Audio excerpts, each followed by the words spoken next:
Hello everyone, good morning. সকাল সকাল এক গ্লাস গরম জল দিয়ে দিনটাকে শুরু করলাম, দেন খেলাম এক কাপ চা।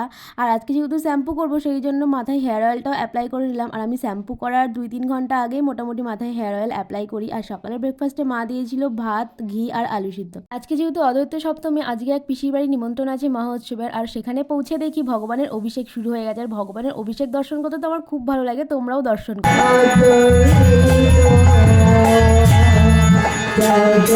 সবশেষে একটু হরিকথা শুনে তারপরে গেলাম দুপুরের প্রসাদ পেতে। প্রসাদে ছিল ভাত, শুক্তো, ডাল, ইঁচড়, পনির। আর দেখো, প্রসাদের কিন্তু কোনো রিভিউ হয় না, প্রত্যেকটা প্রসাদ কিন্তু আমি খুব তৃপ্তি সহকারে খেয়েছি। ভগবানকে যখন প্রথমে এসেছিলাম দর্শন করতে পারিনি ভালো করে, কারণ প্রচণ্ড ভিড় ছিল। আর আজকে কিন্তু ভগবানকে প্রচুর রকমের কিছু ভোগ দেওয়া হয়েছিল। আর ভগবানের শৃঙ্গারটা এত অপূর্ব হয়েছিল, আমি খুব ভালো করে মন প্রাণ ভরে ভগবানকে দর্শন করেছি। আর ভগবানের দিক থেকে তো চোখই ফেরাতে পারছিলাম না। তারপর চলে আসলাম বাড়িতে। তোমাদের ভিডিওটা কেমন লাগলো? ভালো লাগলে লাইক, সাবস্ক্রাইব, কমেন্ট করতে কিন্তু ভুলো না। টাটা।